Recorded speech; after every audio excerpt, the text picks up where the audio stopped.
நாங்கள் முதல் விளங்க வேண்டிய பகுதி, முதல் நான் அந்த பைத்தன்ல பயன்படுத்துற இந்த பிரிண்ட பத்தி ஃபர்ஸ்ட் நான் கதைக்கிறேன். பைத்தன்ல நாங்கள் பிரிண்ட பாவிக்கிறோம் தானே. முதல் இந்த பிரிண்ட பத்தி நான் ஃபர்ஸ்ட் கதைக்கிறேன். இந்த பிரிண்ட் என்ன செய்யுது அப்படின்னு கதை. ஏன்னா நிறைய இடங்கள் நாங்கள் இந்த பிரிண்ட் தானே பாவிக்க போறோம், ரைட்? அப்ப முதல் நான் பைத்தன்ல இருக்கிற பிரிண்ட பத்தி கதைக்கிறேன். பைத்தன்ல நாங்கள் இப்படி பிரிண்ட் போட்டு தான் இருக்கு. பிரிண்ட் இது ஃபுல்லாவே நீங்கள் சிம்பிள் லெட்டர்ஸ்ல எழுதணும். சிம்பிள் லெட்டர்ஸ்ல ஃபுல்லாவே நீங்கள் எழுத வேண்டி வரும். பைத்தனை பொறுத்த வரைக்கும் பைத்தன்ல கேபிட்டல் சிம்பிளுக்கு பிரச்சனை இருக்குது பிள்ளைகள். பைத்தன்ல போய் நீங்கள் உதாரணமா நீங்க இந்த பிரிண்ட்ங்கிற விஷயத்த பைத்தன்ல நீங்க கேபிட்டல் பி என்று போட்டு இப்படி போட்டீங்கன்னு சொன்னா என்ன செய்யாது, அது வேலை செய்யாது. நாங்க சொல்லுவோம் கேஸ் சென்சிட்டிவ் சொல்லுவோம். சரியா பிள்ளைகள்? பைத்தன் வந்து சிம்பிள்ல தான் இந்த பிரிண்ட நீங்க எழுதணும்னா நீங்க சிம்பிள்ல தான் நீங்க எழுதணும். கேபிட்டல் தான் நீங்க எழுத இயலாது. அல்லது நீங்க கேபிட்டல் பி என்று போட்டு மற்றதெல்லாம் நீங்க சிம்பிள்ல போடலாம்னா இல்ல, அதுவும் இயலாது. பைத்தன் ஒரு கேஸ் சென்சிட்டிவ். சில இடங்கள்ல பைத்தன் கேஸ் சென்சிட்டிவாக இருக்கும்.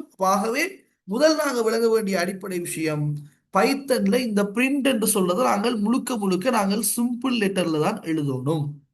இது ஃபர்ஸ்ட் ஐடியா. இந்த பிரிண்ட் என்று போட்டு நீங்க ஒரு பிரக்கெட் போடுவீங்க.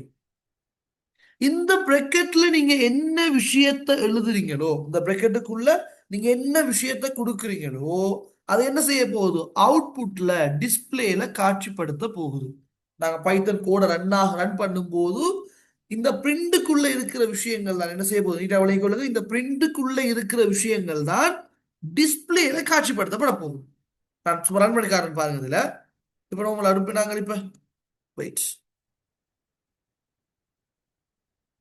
இப்ப நான் பைத்தனை ரன் பண்ணி கொள்றதுக்காக நான் பைத்தன் இதுக்கு இப்போ ஒரு நான் இடத்துல இருந்து பாருங்க. இதுல நான் இப்ப சொல்லுமே பிரிண்ட் அடிக்கிறேன். பிரிண்ட் போட்டுட்டு நான் என்ன செய்யறேன், ரைட்? இதுக்குள்ள டபுள் கொட்டேஷன் ஏன் போடுற, சிங்கிள் கொட்டேஷன் ஏன் போடுற, மத்த விஷயங்கள்லாம் ஏன் பாக்குறேன் பிறகு சொல்றேன். ஜஸ்ட் இப்போதைக்கு உங்களுக்கு விளங்குறதுக்காக நான் சொல்லுங்க கேளுங்க. நான் என்ன செய்யறேன், இதுல ஹெலோன்னு அடிச்சுட்டு இந்த டபுள் கொட்டேஷனை முடிச்சுட்டு பிரக்கெட்டை முடிச்சு நான் ரன் பண்ணேன்னு பாருங்க. இந்த இடத்துல அந்த ஹெலோன்ற விஷயம் வந்திருக்கு, அவுட்புட் மாதிரி வந்திருக்குது. உங்களுக்கு இதுல இதை விளங்கிக் கொள்ள கஷ்டமா இருக்குன்னா நான் என்ன செய்யறேன், ரன் பண்றதுக்காக சில ஆன்லைன்ல சில வெப்சைட்ஸ் இருக்கு, அங்க போய் நாங்கள் பைத்தன் கோட ரன் பண்ணி பார்ப்போம். கவனிங்க. இப்ப நான் என்ன செய்யறேன், ரைட், பிரிண்ட் போட்டுட்டு அந்த பிரிண்ட்டுக்குள்ள அங்க போட்ட மாதிரியே ஹெலோன்னு போட்டுட்டு இந்த கோடை நான் ரன் பண்ணும்போது பாருங்க, இந்த அவுட்புட் சொல்ற இடத்துல என்ன செய்யும், இந்த பிரிண்ட்டுக்குள்ள இருக்கிற விஷயம் நீட்டா விளங்களா, இந்த பிரிண்ட்டுக்குள்ள இருக்கிற விஷயங்கள் தான் இங்க அவுட்புட்ல வரப்போகுது. இப்ப இந்த ஐடியா ஓகே தானே பிள்ளைகள்? அப்ப பிரிண்ட் நாங்கள் ஏதாவது விஷயம் அவுட்புட்ல வரணும், அவுட்புட்ல காட்சிப்படுத்தணும் என்று நினைக்கிறவாக இருந்தால் நாங்க என்ன செய்யணும், நாங்க அதை பிரிண்ட்டுக்குள்ள கொடுக்கணும்.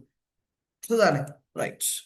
அப்ப இங்க பாருங்க, நான் என்ன இருக்கிறேன், இப்ப இங்க பிரிண்ட்டுக்குள்ள டபுள் கொட்டேஷன் போடுறதா, டபுள் கொட்டேஷன் இரட்டை மேற்கோள் இந்த போட்டிருக்கிறேன். டபுள் கொட்டேஷன் இரட்டை மேற்கோள் போடுறதா, இங்க இரட்டை மேற்கோள் போடுறதா, ஒற்றை மேற்கோள் போடுறதா என்றால் நான் கீழே நான் ஸ்ட்ரிங் சம்பந்தமா கதைக்கும் போது சொல்லுவேன், நீங்கள் ஒற்றை மேற்கோள் இப்படி இது போட்டாலும் சரி, அல்ல டபுள் கொட்டேஷன் போட்டாலும் பிரச்சனை இல்லை, அதெல்லாம் இஷ்யூ இல்லை. நான் அதெல்லாம் போக போக போக பின்னுக்குள்ள பகுதிகளில் கதைக்கிறேன்.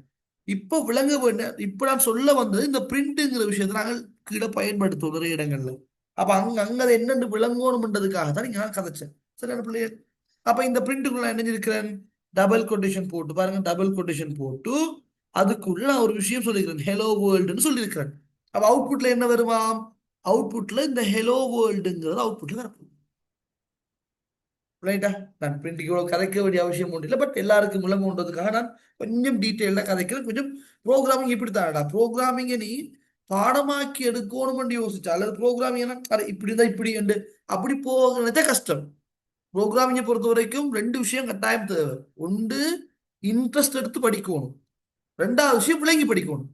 இது ரெண்டும் இருந்தா தான் நான் இங்க படிப்பிக்கிற பைத்தன் அழகா நீட்டா நீ விளங்கி எடுத்துட்டா என்றால் இதுக்கு பிறகு எங்க போய் என்ன ப்ரோக்ராமிங் லாங்குவேஜ் நீங்க படிக்க போனாலும் அது உங்களால சிம்பிளா விளங்கிக் கொள்ளேமா இருக்கணும். இப்படித்தான் பைத்தன் எக்ஸாம் செய்யணும், கஷ்டம், அதை எப்படியோ செஞ்சுக்குவோம் அப்படி ஒரு வெறுப்போடையோ அல்லது படிக்கணும்ன்றதுக்காக படிச்சாங்கன்னா நம்ம பைத்தனை பொறுத்த வரைக்கும் அது அவ்வளவு பெரிய இன்ட்ரெஸ்டான ஒரு பகுதியா இருக்க போறதும் இல்லை, அது அவ்வளவு தூரம் ஹெல்ப் பண்ண போறதும் இல்லை.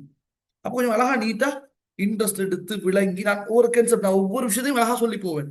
அப்ப என்னடா விளங்கி விளங்கி படிக்க ஆரம்பிக்கிறா, அப்ப உனக்கு நான் என்ன செய்வது, நீட்டா விளங்க ஆரம்பிக்கும். சரியோ? ரைட். அப்ப பிரிண்ட பத்தி ஃபர்ஸ்ட் கதைச்சிட்டேன்.